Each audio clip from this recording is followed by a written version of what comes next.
Voter লিস্টের কাজটা এখন থেকে করতে হবে।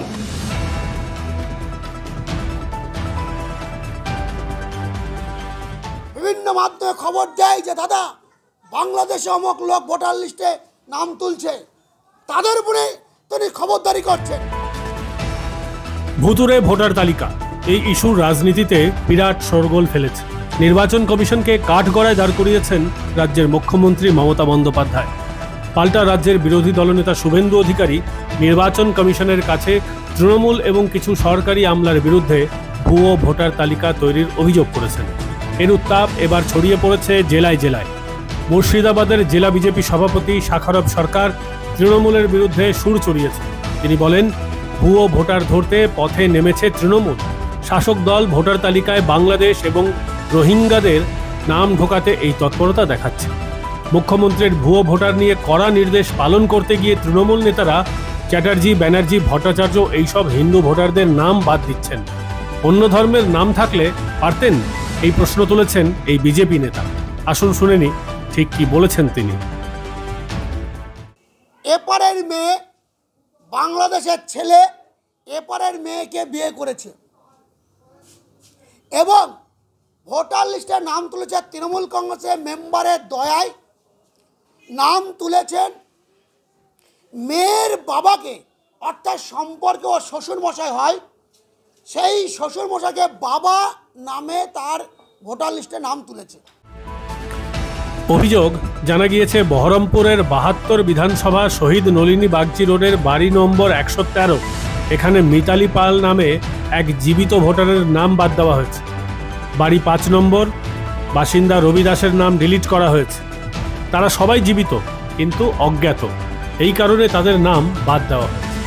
আবার জলঙ্গি, লালগোলা, ভগবানগোলা, বেলডাঙ্গা, ভরতপুরের মতো সীমান্ত এলাকায় প্রচুর বাংলাদেশি ভোটার আছে যারা বিগত ৫-১০ বছর ধরে এখানে বসবাস করছেন। এমনকি পশ্চিমবঙ্গের মেয়ে বাংলাদেশের ছেলের সঙ্গে বিবাহ বন্ধনে আবদ্ধ হয়ে টাকার বিনিময়ে তৃণমূলের পঞ্চায়েত প্রধানরা তাদের নাম তুলে দিয়েছে।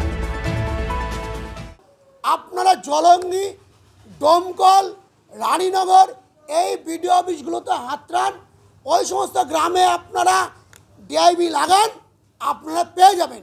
আর তাতেও যদি না পান, মিডিয়া ডেকে বলবেন আমরা অপারগ, আমরা বিজেপি শরণাপন্ন হলাম, তাহলে আমরা আপনাদের দিস্তা ধরে দিয়ে আসবো। উল্লেখ্য, ভুতুড়ে ভোটার ইস্যুতে রাজ্য রাজনীতিতে এখন বিরাট তুলকালাম বেঁধেছে। সম্প্রতি নেতাজি ইন্ডোর স্টেডিয়ামে মুখ্যমন্ত্রী মমতা বন্দ্যোপাধ্যায় বলেছিলেন, রাজ্যের নির্বাচন কমিশন ভুতুড়ে ভোটারদের নাম ঢুকিয়েছে। পশ্চিমবঙ্গ এবং হরিয়ানার একই এপিক নাম্বার দিয়ে একাধিক ভোটারের নাম তালিকায় রয়েছে। মুখ্যমন্ত্রী ঠিক কি বলেছিলেন তখন, আসুন শুনে নিই। এদের অনলাইনের কারসাজিটা আপনাদের আমি দেখাচ্ছি। ফিল্ড সার্ভে করেনি, বাংলার লোক যাতে ভোট দিতে না পারে, একই এপিক নাম্বারে বাংলার ভোটারের যেখানে নাম আছে সেখানে হরিয়ানা, পাঞ্জাব, রাজস্থান, বিহার সব নাম ঢুকিয়েছে, রেলে করে নিয়ে আসবে। এই অভিযোগের পাল্টা রাজ্যের বিরোধী দলনেতা শুভেন্দু অধিকারী বলেন, রাজ্যের মুখ্যমন্ত্রী যে তথ্য দিয়েছেন নির্বাচন কমিশন তাকে ভুল বলে জানিয়েছে। অভিযোগ ভুয়ো এবং রাজনৈতিক উদ্দেশ্য প্রণোদিত। শুভেন্দু কি বলেছিলেন, আসুন শুনে নিই। অবৈধ অনুপ্রবেশকারীদের ভোটার লিস্টের নাম তুলেছেন তৃণমূল কংগ্রেস। ৯টা বর্ডার জেলাতে অবৈধ ভুয়া ভোটারের নাম তুলেছে তৃণমূল কংগ্রেস। পরিশেষে বলাই যায়, রাজ্যে ভুয়ো এবং ভুতুড়ে ভোটারের অভিযোগে বিজেপি এর আগেও সরব হয়েছিল তৃণমূলের বিরুদ্ধে। বিশেষ করে উপনির্বাচনগুলোতে লক্ষ্য করা গিয়েছে নির্বাচন কমিশনের স্পষ্ট বক্তব্য। মমতার অভিযোগ এখানে কতটা টিকে সেদিকেই নজর থাকবে রাজনৈতিক মহলের।